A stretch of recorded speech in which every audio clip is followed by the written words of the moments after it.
yang telah memberi kita nikmat yang tak terhingga, terutama nikmat iman dan Islam serta kesehatan badan sehingga masih dapat beraktivitas dalam meniti jalan ketakwaan.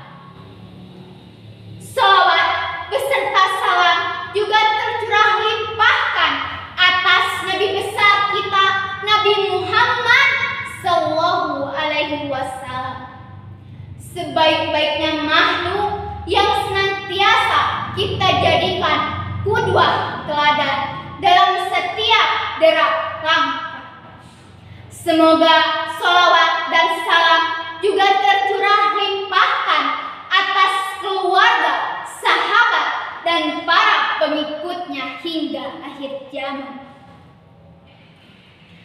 Hadirin yang saya hormati dan juga dewan juri yang saya hormati, pada kesempatan kali ini saya akan menyampaikan sebuah pidato yang berjudul pendidikan. Pendidikan sangatlah penting bagi generasi muda. Apakah teman-teman tahu apa itu pendidikan? Pendidikan adalah proses pembelajaran. Kita sebagai anak generasi muda harus menanamkan pendidikan sejak dari kecil agar mempunyai pengetahuan yang luas dan cara berpikir yang kritis.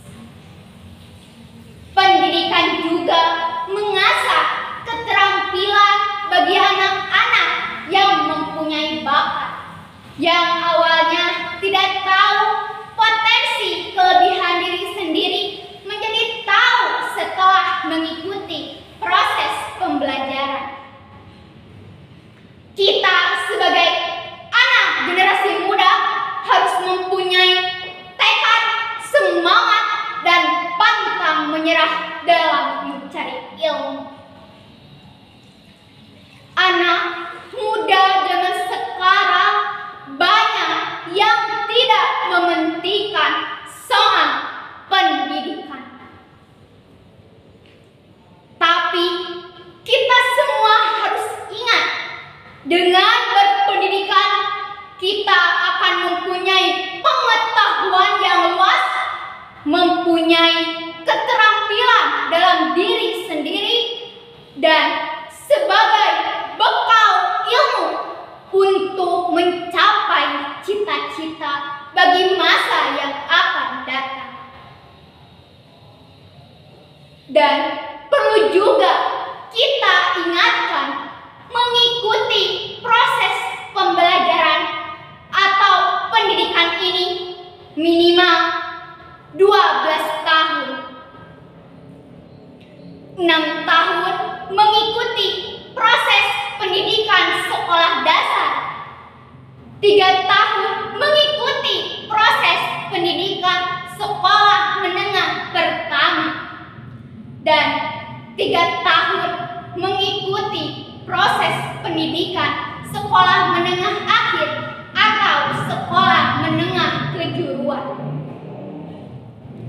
Pendidikan juga sebagai proses pengubah sikap tata laku seseorang.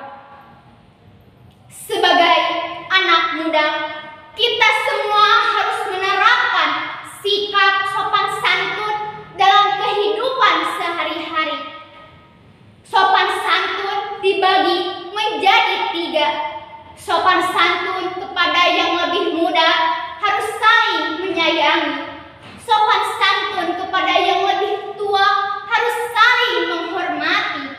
Dan sopan santun kepada sesama harus saling menghargai. Kita sebagai anak generasi muda harus mempunyai 1. Akhlak yang mulia, 2. Mempunyai kepribadian pantang menyerah, 3. Mempunyai bekal ilmu untuk masa depan, 4. Mengembangkan keterampilan, dan 5. Membentuk karakter jiwa nasionalisme. Jadilah anak bangsa yang cerdas untuk membangun bangsa yang berkelas. Teman-teman yang berbahagia dan dewan juri yang saya hormati, pada demikianlah pidato yang dapat saya sampaikan. Mohon maaf bila ada kekurangan dan terima kasih atas perhatiannya. Hari panas, sawah membelah, hutan rimba, tempat si rusa. Mohon maaf bila ada salah, namanya juga manusia. Wassalam.